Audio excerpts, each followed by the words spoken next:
E aí galera que lê Gibi, tudo tranquilo com vocês? Sejam muito bem-vindos ao Eu Leio Gibi. O meu nome é João e o vídeo de hoje é para a gente poder conversar um pouquinho sobre as leituras que eu fiz no mês de maio.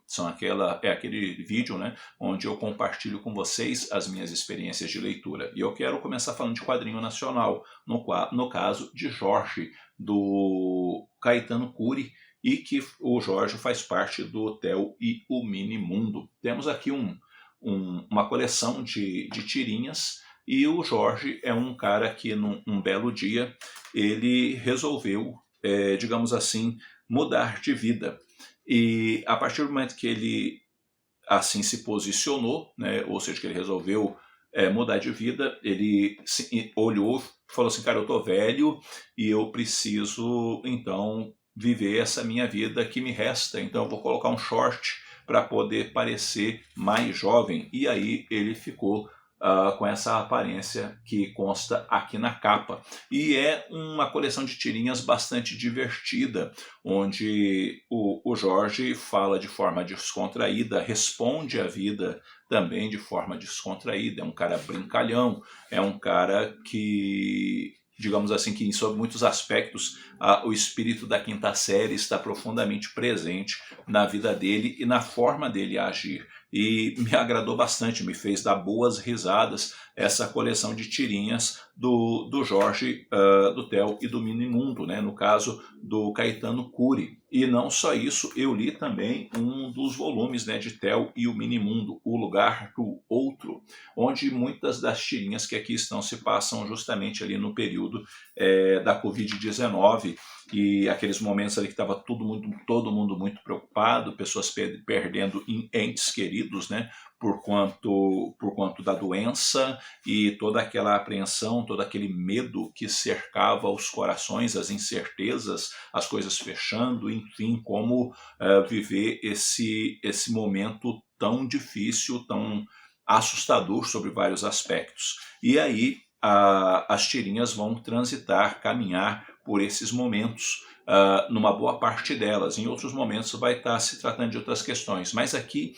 diferente do Jorge, nós temos uma proposta mais séria, uma proposta mais reflexiva, uma proposta sobre muitos aspectos também mais filosófica, que expõe a gente a pensar, e onde o Theo, ele dentro das suas reflexões, dentro das suas percepções, vai dialogando com uma determinada figura e que ao mesmo tempo dialoga conosco, né? E quando não tem o Theo, tem a questão deste mini-mundo, tem a questão dessa vida que nós vivemos, com todas as questões que estavam envolvendo ali o isolamento e as preocupações, obviamente, que isso traziam, a questão, obviamente, dos nossos entes queridos, que muitas vezes a gente não podia ver, e coisas desse tipo. Então, é um quadrinho que também vai tratar o isolamento, né, diante de alguns aspectos profundamente reflexivos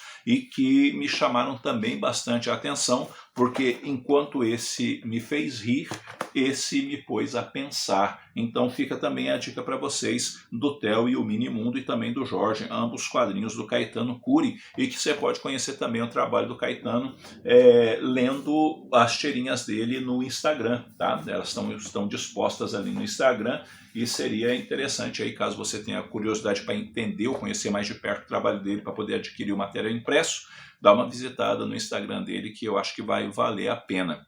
Mais quadrinho nacional, no caso, Fim do Império, Serpentes e Traições, do Vilto Reis e também do Lucas Machado, que tem vídeo específico, né, aqui no canal, desse quadrinho, onde nós vemos a Pitonisa passando por uma situação bem complicada por conta de uma iminente guerra, e também da sua filha sendo sequestrada.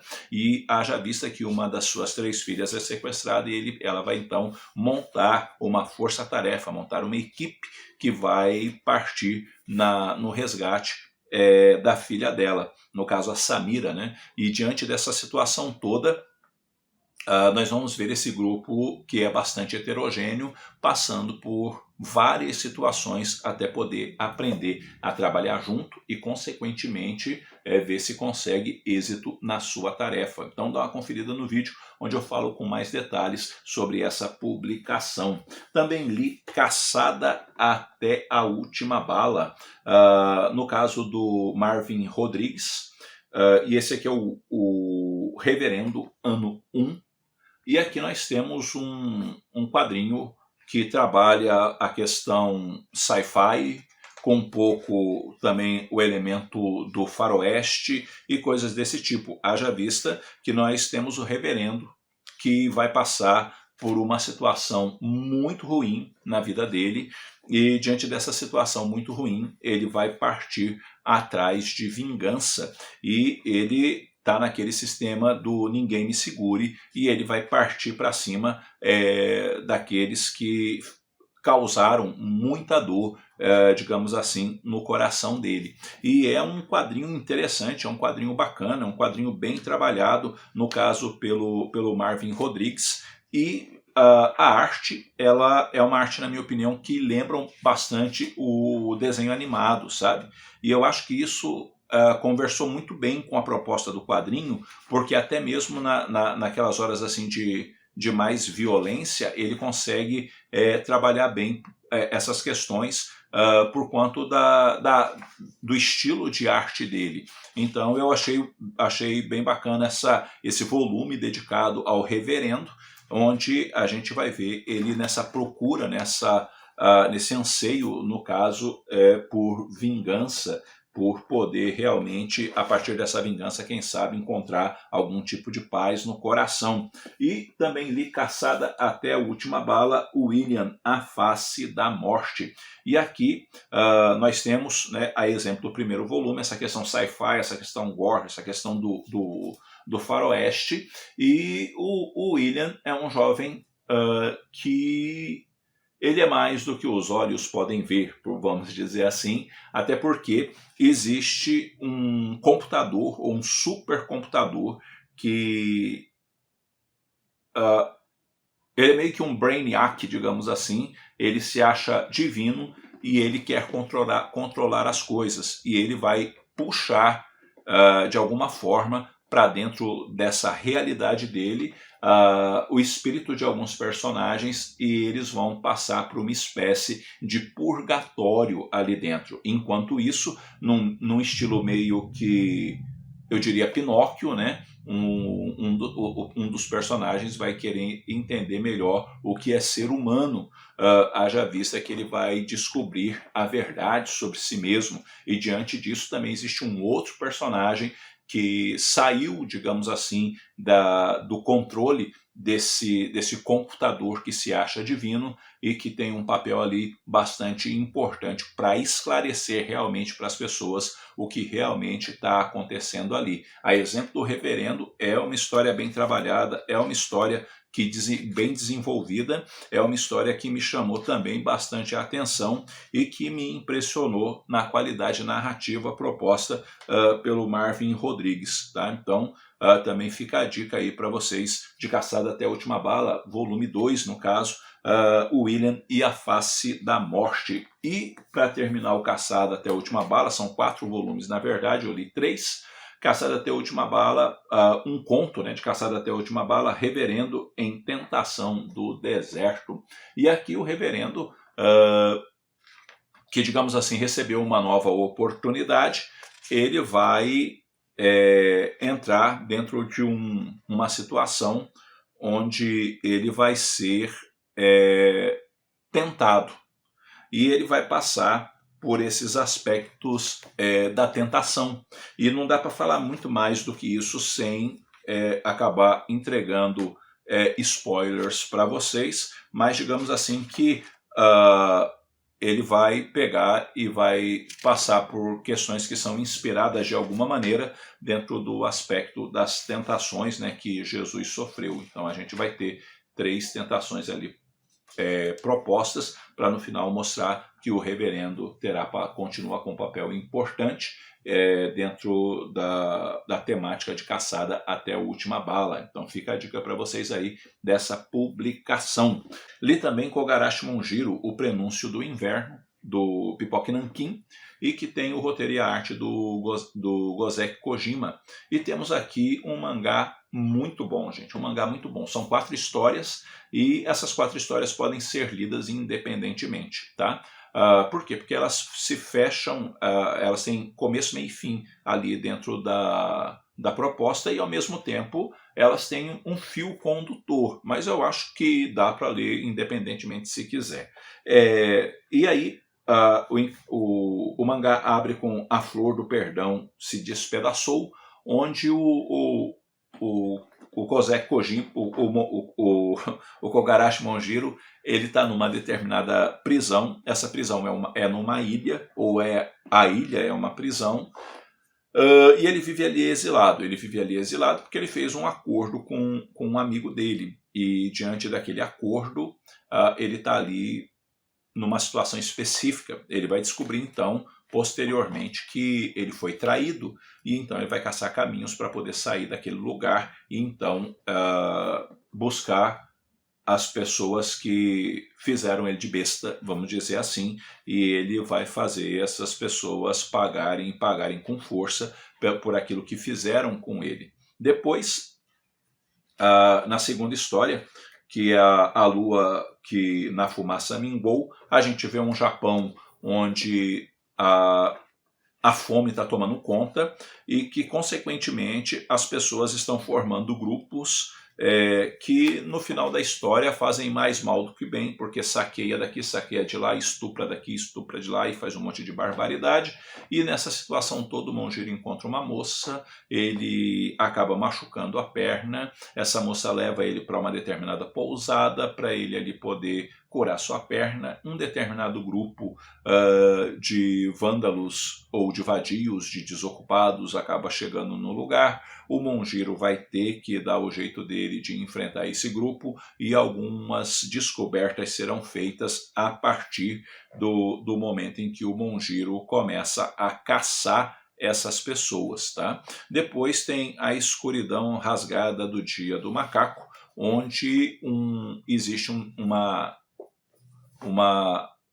celebração, e nesse dia da celebração os casais não podem ter relações sexuais e uma série de coisas precisam ser observadas, porque é um tempo ali de dedicação e de consagração, e que o Monjiro vai estar num determinado lugar que essa cerimônia está sendo realizada. E existe também um certo medo de uma determinada pessoa, que eles acreditam que nessa data específica ela vai voltar para poder executar a sua vingança, e vai ser descoberto então que existem ali algumas tramóias que estão sendo feitas por uma pessoa que talvez queira tirar vantagem das coisas. E termina o encadernado com a turvação do rio em cheia, onde o Monjiro vai encontrar uma determinada moça que se parece muito com a irmã dele,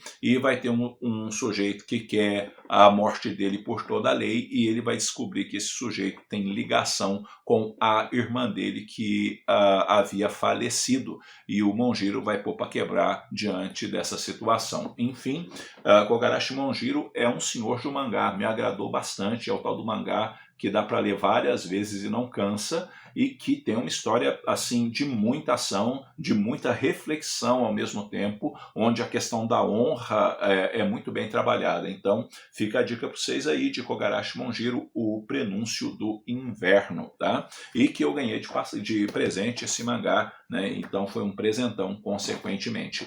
Indo para Marvel, O Incrível Hulk número 3, e aqui um quadrinho que foi publicado, deixa eu ver aqui, em abril de 2004, já tem 20 anos, E é a fase do Bruce Jones, né? E aqui vai fechar o arco onde o Banner está enfrentando o agente Pratt e, consequentemente, também está ajudando a Sandra Verdugo a resgatar o filho dela. Pratt, ele usou do sangue do Hulk para poder ficar todo forte e tudo mais, e o Banner vai ter que enfrentar o sujeito para salvar o filho da Verdugo.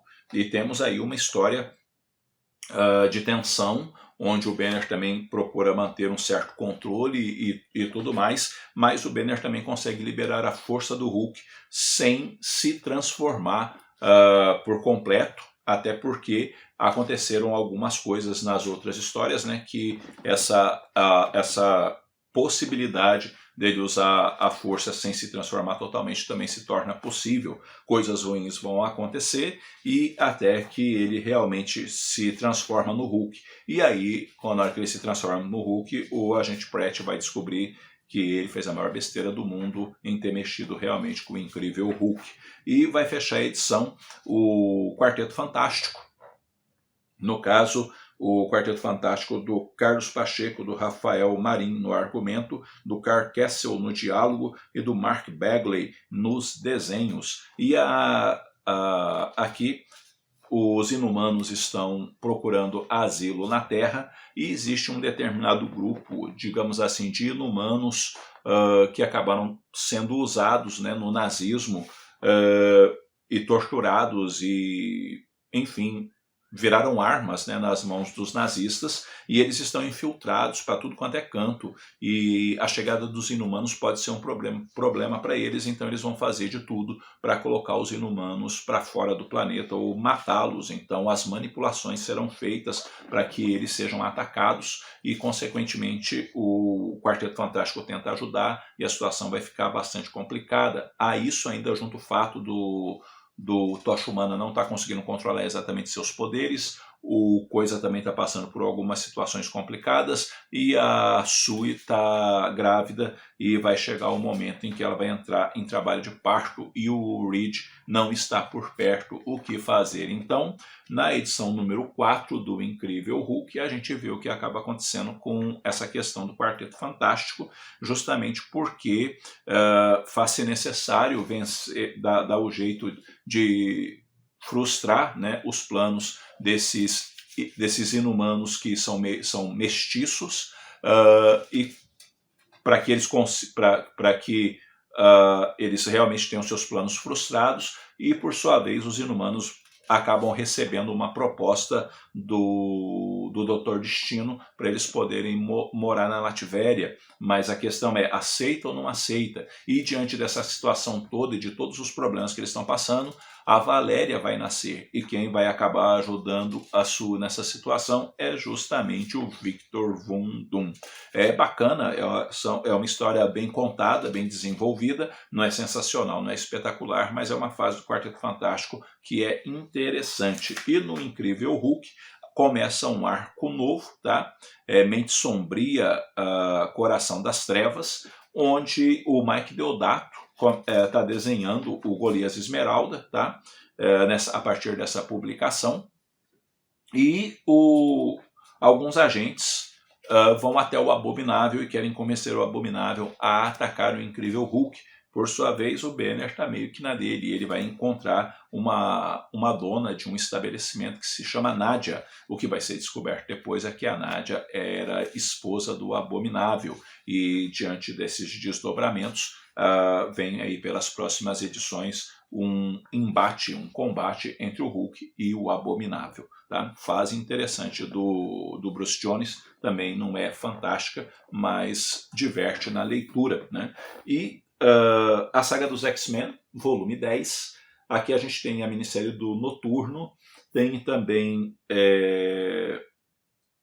Bizarras Aventuras e uma história de Fabulosos X-Men, tá? Onde na história dos Fabulosos X-Men, mais precisamente, a gente vai ver aí os direcionamentos, né, para aquilo que será X-Men 200, e a questão ali para cima do Magneto, haja vista que a Mística vai oferecer o trabalho dela para o governo dos Estados Unidos, e ela vai receber a missão de capturar o Magneto. O Ciclope tem ali está de volta na equipe, né? E a Raquel, ou a Rachel, mais precisamente, né? Ela decide assumir o título de Fênix. É uma história bem bacana e, na verdade, é a única coisa realmente bacana nesse encadernado, nessa edição da saga dos X-Men. Por quê? Porque As Bizarras Aventuras, que é estrelado pelo Homem de Gelo, é uma história bem chatinha, tá? Que se passa numa faculdade, e aí tem a Ministério do Noturno, que é um negócio entediante, tá? Entediante. É a pior edição tranquilo da saga dos X-Men. Tá? A única coisa boa realmente nessa publicação é a história dos fabulosos X-Men escrita pelo Chris Claremont. A história do Noturno, ela é escrita e desenhada no caso, pelo Dave Cockrum, né? E a única coisa bacana é a arte do Dave Cockrum, porque o roteiro não é legal não, é um roteiro que talvez acompanhado mês a mês até é suportável, mas fazer tudo de uma vez é bem difícil, e eu vou me resumir sinceramente falando a dizer isso sobre a publicação, tá? Se gostou, eu chamaria você de herói, porque a história do Noturno é bem fraquinha. Doutor Estranho, volume 5, concluindo aqui a fase escrita pelo Mark Waid, né? Mas João, já saiu tem um tempinho essa publicação. Pois é, mas eu acabei só lendo agora e na verdade comprando ela também recentemente por um preço bem baixinho. E a gente tem agora o Doutor Estranho, né, podendo tanto trabalhar como médico, porque ele não está mais com aqueles problemas nas mãos, de ficar tremendo, e também como Mago Supremo, e como dividir essas tarefas, e como isso pode ser complicado para ele a partir do momento que ele descobre que artefatos mágicos que deveriam estar lá na forja dele, né, onde ele faz as armas místicas, elas estão desaparecendo, e tem o Dr.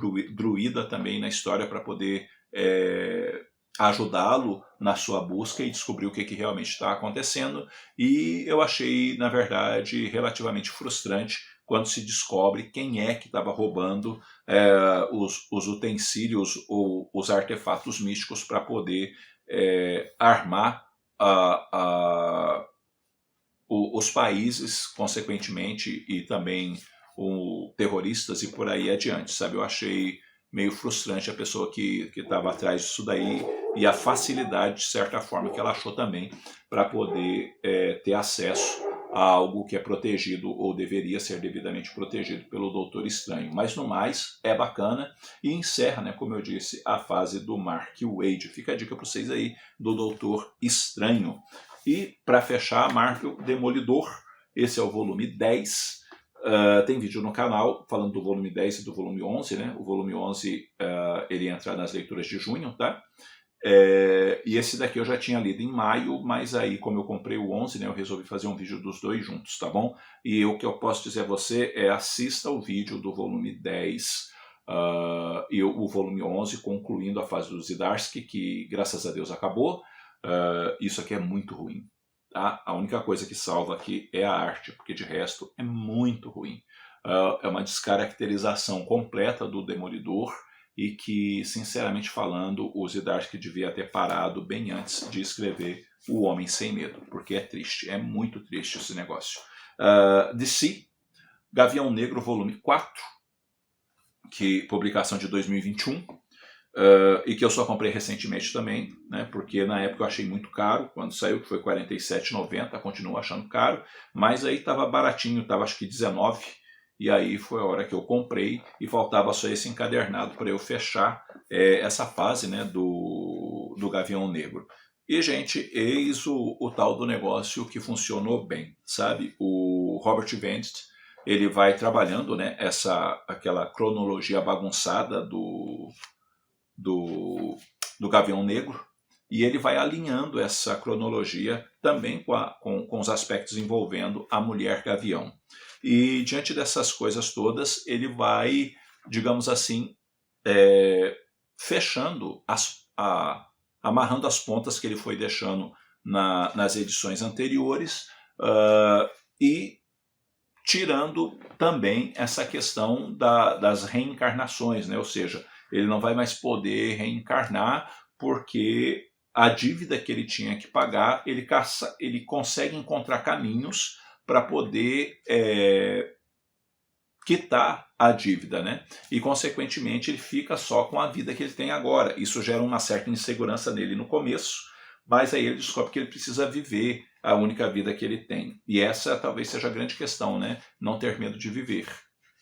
Realmente viver a vida que a gente tem e aproveitá-la ao máximo possível. E também a gente vê uma proposta, né, de conclusão do Gavião Negro, e ele conclui de uma maneira que eu diria assim, que como ele, vai um spoilerzinho aqui, ele terá uma vida longa, há tempo de sobra para outros escritores escreverem outras histórias do Gavião Negro sem ter problema nenhum, e ainda assim ela se fechar da forma proposta pelo Robert Vendit, tá? Mas é uma fase muito boa do Gavião Negro e que merece atenção, tá? E se você nunca leu o Gavião Negro, vai atrás desses encadernados, são 4 encadernados no total, que dá para entender tudo tranquilo, mesmo não conhecendo nada do personagem. Li também Superman Kryptonita, do Darwin Cook e do Tim Sale, tem resenha no canal desse encadernado, e é uma história bem bacana, onde a gente vê o Superman aprendendo a ser Superman. A gente vê um Superman inseguro, um Superman que ainda não conhece direito a extensão dos seus poderes, um Superman que vai passar por situações bem complicadas para ele, né? E quando a gente está muito acostumado com aquele Superman poderoso, seguro em tudo, às vezes a gente acha que não seja tão bom uma história assim. E na verdade é uma história boa. Mas por quê? Porque é uma forma de mostrar como que o Superman ficou do jeito que é, como ele ficou tão seguro de si, como ele se tornou realmente uma fonte de inspiração, né? E ninguém vira fonte de inspiração da noite para o dia, vai se tornando, né? E aqui é uma proposta de mostrar um caminho de como ele foi se tornando a imagem da esperança que ele, por onde passava, acabava tocando no coração das pessoas. Então é uma excelente história, tá? E que chama bastante atenção, e que o Tim Sale, diga-se de passagem, mudou o traço dele em relação às 4 estações, né, que ele está desenhando diferente por conta da própria proposta de roteiro do Darwin Cook. E para terminar, Road Rage, Fúria sobre Rodas, do Joe Hill, Stephen King e Richard Matheson, né, que na verdade é a adaptação em quadrinhos das obras deles, e que as adaptações foram feitas pelo Chris Ryall. A primeira história, A Tribo, é desenhada pelo Nelson Daniel, e o Encurralado pelo Rafa Garres. E eu fiz também resenha desse material no canal, tem vídeo, dá uma conferida, e são boas adaptações para os quadrinhos, e que eu gostei mais de Encurralado do que da Tribo, e eu acho que a arte, principalmente a arte, é o grande diferencial que carrega a tensão, o medo e tudo mais no Encurralado, e que o desenhista da Tribo não consegue passar a atenção necessária que a história precisa. Eu acho que foi feita uma escolha equivocada do desenhista para a história da Tribo. Mas o roteiro é bacana, tá? Mas dá uma conferida na resenha, onde eu falo com mais detalhes sobre essa publicação. Resumindo tudo, o melhor e o pior do mês. O pior do mês fica para a Saga dos X-Men volume 10, que de fato é uma tristeza, infelizmente, que compete lado a lado. Vou até mudar, tá? Vou até mudar. Isso aqui consegue ser pior, tá? Então, tira a Saga dos X-Men, volume 10, e vai o Demolidor, número 10, como a pior leitura do mês, porque é bem triste. Embora eu não tenha gostado da Saga dos X-Men, a história dos X-Men em si, do Chris Claremont, vale muito a pena. Mas aqui tudo se perde, a única coisa boa é a arte, então não tem nada de realmente, assim, em termos de história, que realmente se aproveite, né? Só os desenhos. E aí, quando só tem desenho bom e história ruim, é uma coisa triste. E aqui nós temos uma combinação de história e roteiro que chama bastante a atenção e que é muito bom e que ganha o título aí de melhor leitura do mês, o Kogarashi Monjiro, o Prenúncio do Inverno, do Gozeki Kojima, que vale muito a pena. Então dá uma conferida nesse material. Bom, galera, é isso daí. Eu vou ficando por aqui. Eu espero que esse vídeo tenha tido alguma utilidade para vocês. E diz aí qual foi sua melhor leitura de maio, qual foi sua pior leitura de maio. E vamos conversar um pouquinho, que conversar com vocês é sempre muito bom. Quero deixar na tela o nome dos apoiadores do canal. Valeu pela força e pelo apoio de todos vocês. Vou ficando por aqui. Logo eu estou voltando com outro vídeo. Um abraço forte em todo mundo. Até a próxima.